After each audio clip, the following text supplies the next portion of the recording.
Mesmo assim, o senhor falou no discurso do PT agora, recente, que o senhor jamais caçaria a concessão de uma emissora de televisão, né?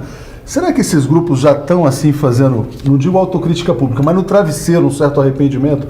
Porque eles têm que conviver com o presidente que ameaça tirar a concessão, que ameaça tirar a publicidade do valor econômico, que ameaça toda hora a Folha de São Paulo, toda hora tem ameaça à imprensa. O Bolsonaro ontem gravou um vídeo imitando o Trump, porque o Trump tinha feito isso, ele pega lá os jornais e começa a agredir. É uma lógica que vem de fora. O senhor nunca fez isso. E o senhor acaba de dizer que jamais caçaria uma concessão. Eu queria que o senhor falasse detalhasse um pouco mais o que seria a sua política de comunicação. Deixa eu te falar. Eu iria abrir novas televisões, garantir mais televisão universitária, mais televisão comunitária e não fechar a televisão. Veja, eu penso que nós temos que fazer uma regulação nos meios de comunicação.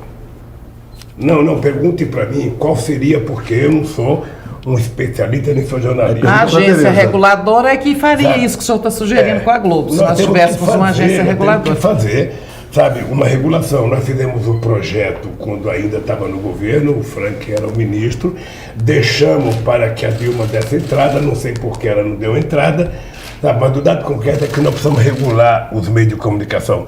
Nós não podemos ficar com a regulamentação de 1962, quando você não tinha nada do que você tem hoje, sabe? E nós não queremos fazer por conta própria, que participe todo mundo para fazer uma regulação, para que a gente possa fazer com que, inclusive, a verba pública destinada à publicidade seja efetivamente distribuída para todos. Eu acho que no tempo em que eu era presidente, que o Frank era ministro da FECOM, a gente avançou. A gente saiu de 348 meios de comunicação que recebia publicidade para quase 4 mil, né? Adotamos a mídia técnica. Talvez a gente tivesse dado passos maiores, tá? Mas não demos. Então, nós temos que fazer isso, independentemente de quem vai para o governo. O que não dá é o seu Bolsonaro achar que ele tem o direito de ficar ditando regras a toda a sociedade, que só vale o que ele pensa, só vale o que ele acredita. Quando ele não fala, fala um filho. Quando o filho não fala, fala o outro, aí fala o outro. Sabe, esse país não é uma fazenda, esse país não é um curral. Sabe, esse país não é um curral, não. Esse país é um país gigantesco. Um país de 210 milhões de habitantes, um país que tem uma boa base intelectual, sabe?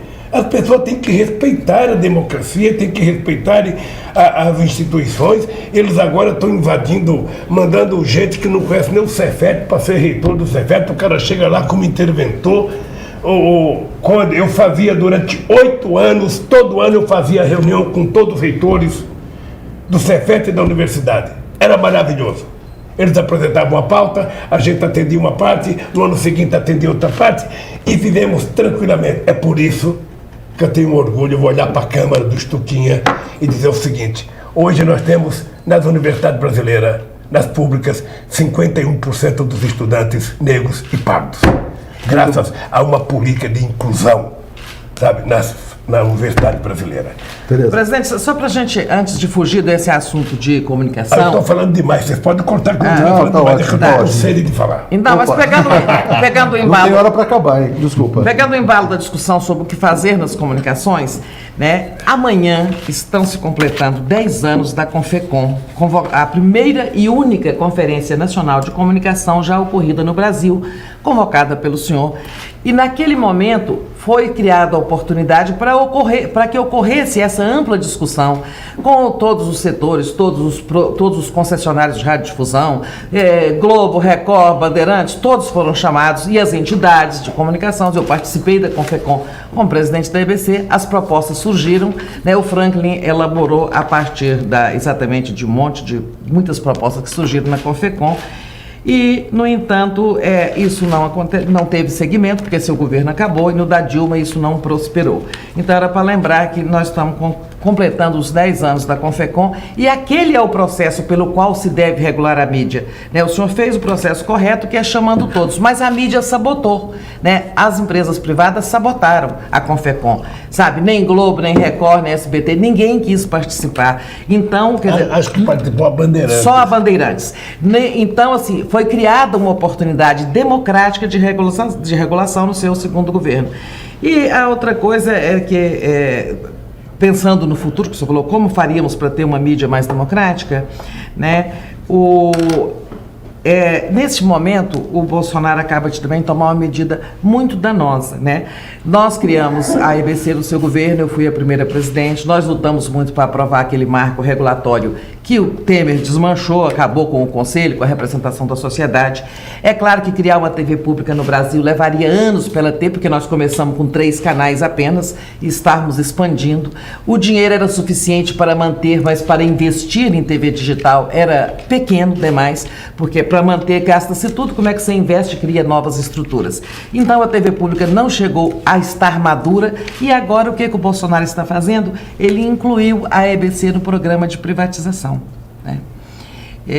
Que eu acho muito danoso, gostaria de sua opinião, porque, embora ela não seja mais uma empresa de comunicação pública, quando isso tudo passar, essa fase de sombras passar, a gente poderia reconstruir o projeto de democratização com regulação democrática e com a pluralidade em que é importantíssima a existência dos canais públicos. Agora vamos vender, eles vão vender. Olha, todo país democrático tem que ter uma rede pública de comunicação. Sabe, até para falar as coisas que muitas vezes as redes privadas não querem falar, que não tem interesse comercial, mas é importante que seja falado para o povo. Você não vai disputar concorrência, audiência, claro, com a privada, mas você vai ter um público interessado em saber as coisas que estão acontecendo no país.